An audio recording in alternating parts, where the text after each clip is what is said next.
여러분, 이번 29일 날은 우리 민족 최대의 명절인 설날입니다. 이날 다른 음식은 몰라도 이 음식만은 꼭 드시도록 하세요. 그래야 한 해가 밝고 즐겁다고 하였습니다. 네, 다른 것은 몰라도 이것은 꼭 드세요.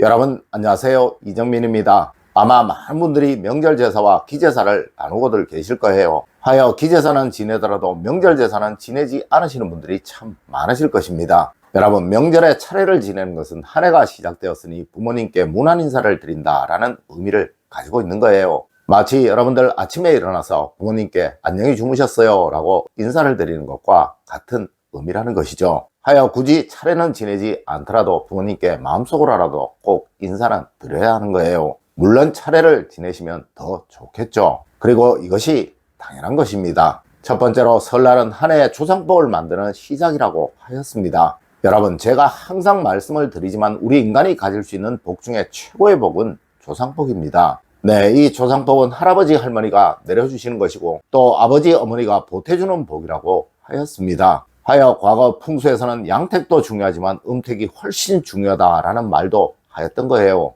네, 내가 좋은 집에 잘 해두고 사는 것보다 부모님, 할아버지, 할머니가 편히 주무시는 것이 나의 삶에 더 큰 도움이 된다라는 의미로 그러했던 것이죠. 맞습니다. 큰 성공을 거둔 사람들, 큰 부를 얻은 사람들은 누구할 것 없이 항상 뭔가 알 수 없는 큰 힘이 나를 도왔다라는 말들을 한다는 거예요. 네, 이것이 바로 조상복인 것입니다. 여러분, 조상복을 얻게 되면 정말 한순간에 삶이 바뀌어 버립니다. 네, 이런 큰 복이 만들어지는 것은 정말 별것 아닌 일에서부터라는 거예요. 여러분, 절대 설날 차례 지내는 것 소리하지 마세요. 그리고 혹 명절에 제사를 지내지 않으시는 분들이라도 꼭 부모님은 찾아뵙도록 하시고, 그리고 부모님의 삶에 불편이 없나 꼭 살펴보시도록 하세요. 여러분, 이렇게 해야 조상복을 얻게 된다는 것입니다. 두 번째로, 설날 음식은 절대 손으로 먹는 것이 아닙니다. 여러분, 절대 설날 음식은 손으로 집어 먹어서는 안 되는 거예요. 물론 차례를 지내기 전에 제수에 미리 손을 대는 것도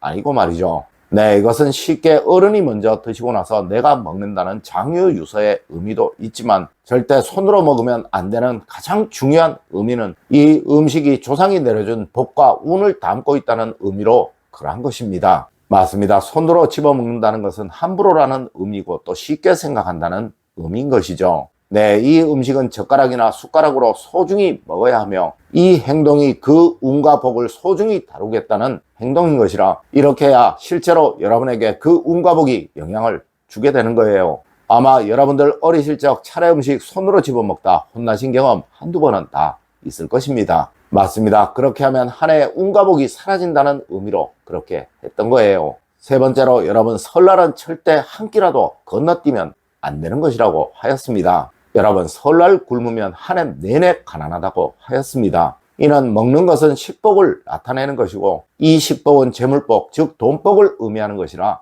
그러한 거예요. 물론 설날 과식을 하여서도 안 되겠죠. 이는 욕심을 말하는 것이라 오히려 가난을 부르는 행동이 될 수 있다는 것입니다. 여러분, 절대 설날 음식 욕심 내지 마시고 조금씩이라도 세 끼는 다 드시도록 하세요. 그래야 한 해 내내 여러분에게 돈복이 마르지 않으며 또 금전적인 어려움으로 고생하시는 일이 생기지 않는다는 것 꼭 명심하십시오. 네 번째로, 설날 떡국을 먹는 것은 이런 의미로 그러한 것입니다. 여러분, 설날이라는 의미는 낯설다, 익숙하지 못하다, 그래서 조심하고 경계해야 한다라는 의미이고, 그리고 하늘에 첫 기운이 내려지는 날이니 무조건 겸손과 겸양을 잊지 말아야 한다는 날이라는 의미인 것입니다. 하여 우리 조상님들은 이것을 나타내는 떡국을 이날 무조건 먹었던 거예요. 맞습니다. 흰 떡은 밝음과 깨끗함을 나타내는 것이고 또 둥근 모양의 가래떡은 태양을 나타내는 것이라 이 음식은 하늘의 밝음이 한 해 내내 함께하기를 기원하는 것이고, 이것 때문에 설날은 가족뿐만 아니라 이날 내 집을 방문하는 모든 손님들에게 무조건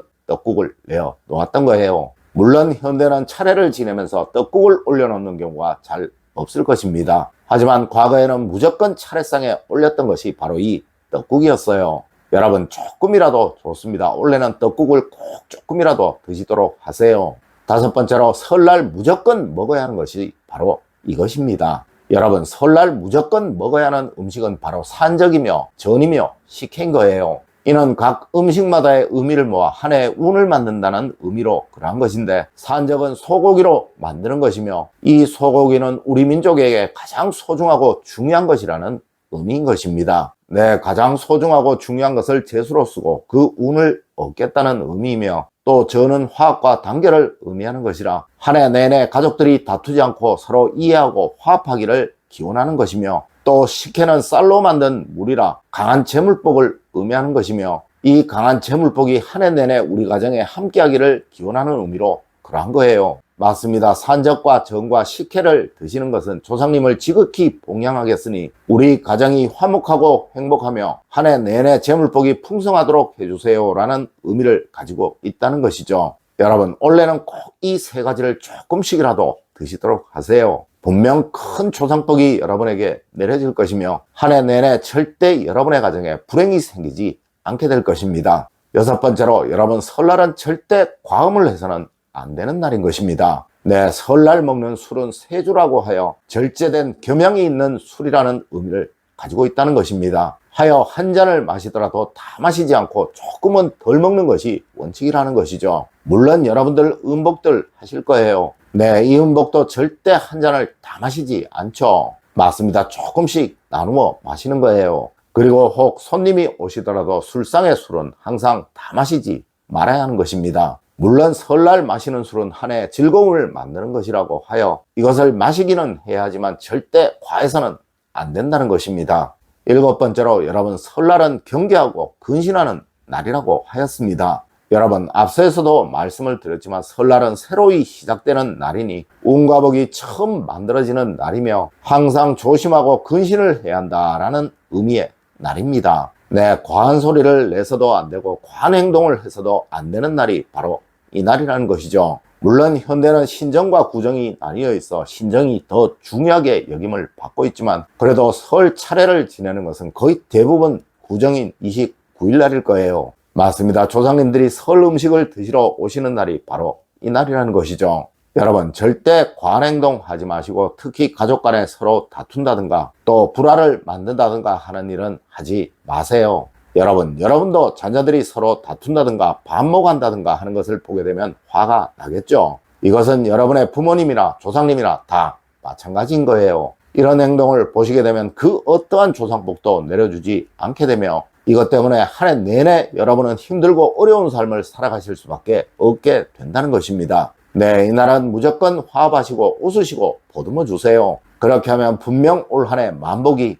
가득할 것입니다. 여러분, 오늘은 구정인 29일 날 꼭 지키셔야 할 것, 꼭 드셔야 할 것에 관해서 이야기를 해드렸습니다. 오늘 제가 알려드린 이야기 여러분들 꼭 명심하시길 부탁드리며 오늘의 이야기를 마치도록 하겠습니다. 늘 올바른 학문과 올바른 지식을 여러분들께 전하도록 노력하겠습니다. 여러분 긴 시간 감사드립니다. 감사합니다.